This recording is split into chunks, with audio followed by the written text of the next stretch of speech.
Hi, I'm Eleanor and welcome to my channel. And I am very excited to bring in 2026. I love New Year's.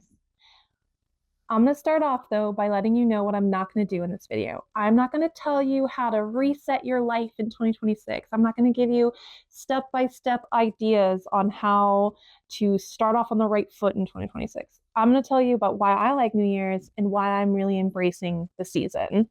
So for starters, I love the idea of being able to start over with a fresh slate at any point in time. I love birthdays.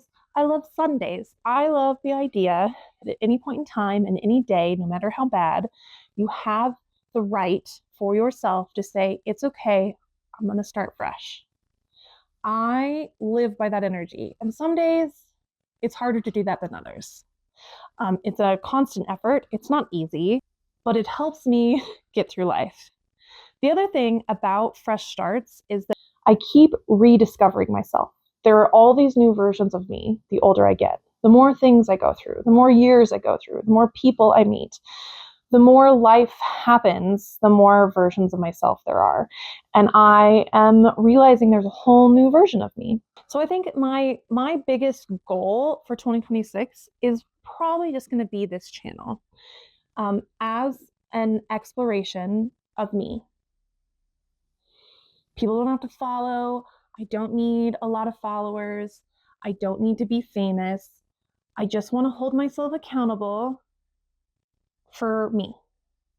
And the big thing I want to talk about in that concept of me is realizing that I am, like I said, meeting a new version of myself. But I'm also realizing there are all these parts of myself that I used to really love that I've sort of left behind and I'm rediscovering again. And throughout this year, for 2026, my main goal is to bridge the gap between who I used to be and who I am now. I want to prove to myself that I'm interesting. I think part of losing myself and rediscovering myself is I don't see myself as interesting. My career in film is kind of uncertain at times, and I want something that's creative and consistent. I want something that I feel like I have a little bit more control over, and that's part of this channel. So let's talk about the parts of myself that I've recently realized that I've lost. I'm going to tell you about how this came up for me. So the second half of Wicked just came out, and the internet went a little crazy, surveilling and analyzing the behavior of the characters and the actors as they went through their interviews. And they were like, oh, it's kind of weird, it's kind of cult-like. It's very strange if you don't have a theater background. I've done a lot of theater, done a lot of film. You kind of go through the ringer when you are in these situations. Like, these types of art take a lot of your time, a lot of your energy, and you end up sort of, you could call it trauma bonding. And it's this, watching this happen stood out for me because I feel like there was a similar experience that I went through in like 2017 where I worked on a project and I really enjoyed the people I met. And I felt like I was watching that happen to everyone around me, where they were all having this deep emotional bond. And I was, but not to the same degree. For me, it started to feel in that experience like it was kind of cult-like. And as time has gone by, I think it's because I went through a phase where I felt like if I didn't agree with them on the things that they liked, I wasn't going to belong.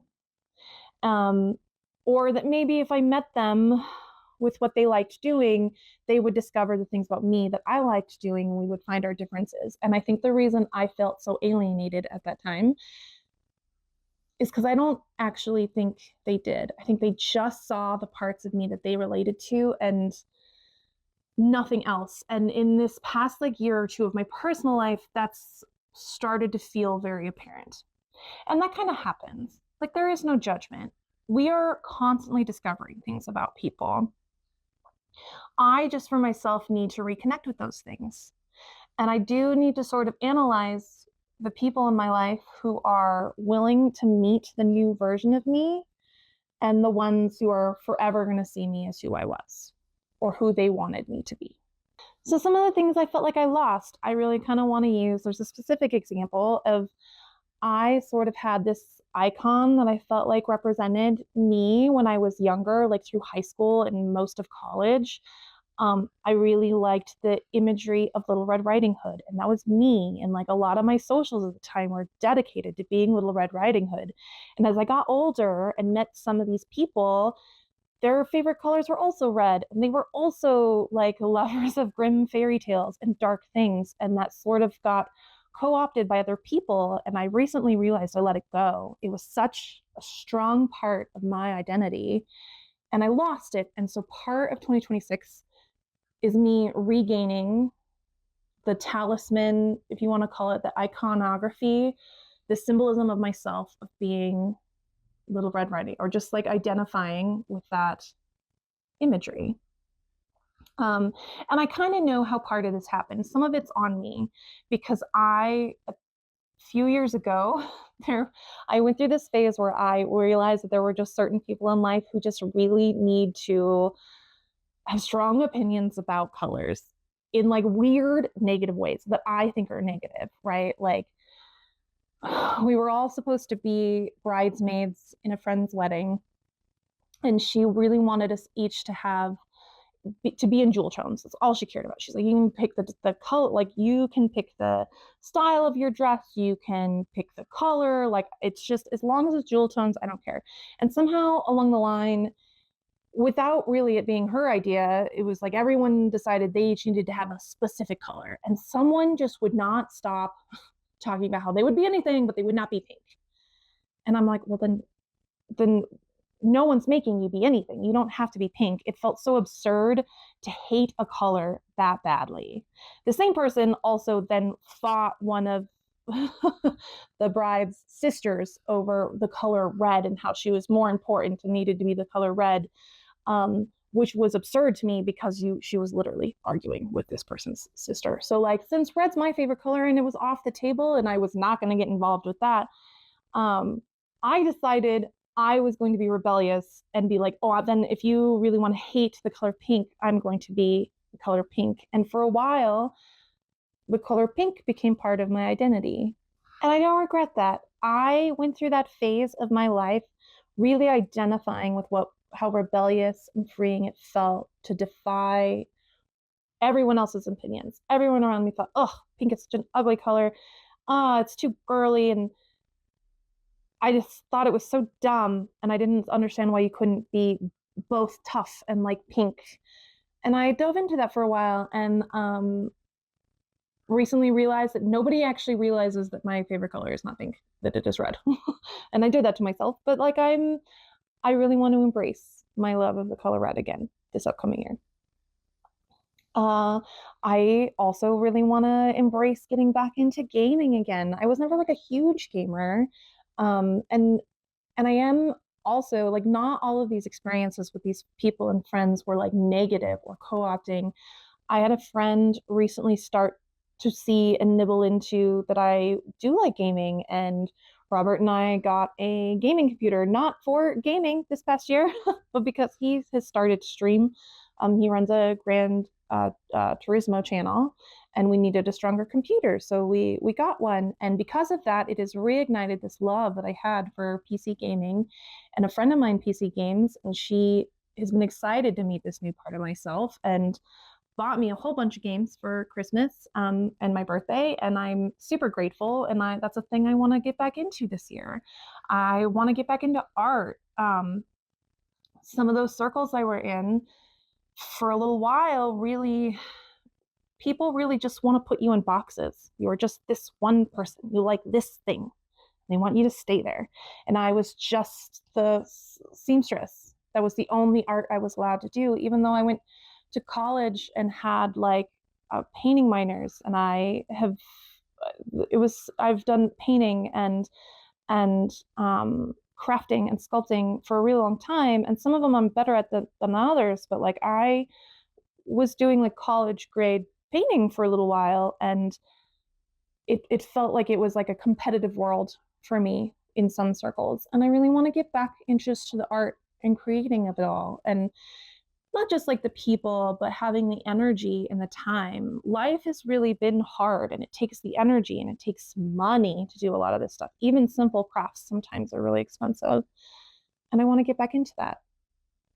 I want to get back into crafting an image for myself that I feel like represents me. I kind of want to spend the year putting a new wardrobe together. It sounds so materialistic, and I want to try to avoid adding to the fast fashion of it all, and like thrifting and being more sustainable. But there is a part of myself that I started to go down this really like ethereal, dark, adult gothic look, and I let it go for the sake of money and time, and because I felt like that was being co-opted by other circles around me. And just the spooky goth of it all. Like I used to watch horror movies all the time. One of my favorite memories of 2025 is that, or just one of my favorite parts of 2025 is my partner Robert really dove back into that with me. He was never really a big horror movie person, but like New Year's last year, he stayed up with me and watched like real YouTube ghost videos, and he's really gotten into those with me. And he went on a whole horror movie journey of like discovering these movies he had never seen because of me, and he really found them. And like, I'm really wanting to get back into my spooky roots and make it more apparent so I don't have to spend energy trying to prove to people who I am, and like reconnecting with it for myself. Like it's not everyone else's fault that I lost these parts of myself. In other books, I've talked about reading. I read 40 books this year. Well, consumed 40 books this year. And it's more than I think I've ever read ever. And it was great. It's been good for my mental health. It's been good for my time management, surprisingly, right? Because if I'm doing something other than doom scrolling, my mind is a lot happier and I find myself being a little less addicted to certain things. So I guess the point of this whole video, I appreciate if you stuck around. I do feel like it was a lot of rambling, is I am walking into 2026 wanting to embrace who I used to be and who I'm becoming. I want to live in the moment and stop chasing the idea of a dream life and just be in it. Just be in it. This channel is my goal for 2026. I want to use it to hold myself accountable, and I want to use it to explore these things that I have been missing about myself. So please subscribe if you want to go along the journey. I also post a lot of stuff about me and my dog. I feel like most of my followers are really just followers of Phoebe, and she is the best. Follow along if you like travel. Rob and I try to travel, and because I haven't been working as much, this year is going to be a lot of like adventures on a budget, and I'm kind of excited about it because we only live now. Or like enjoying cozy nights in. Tell me what you're looking forward to in 2026. Tell me what you're looking forward to letting go from 2025. Tell me if you don't care about New Year's at all. We're all along for the ride.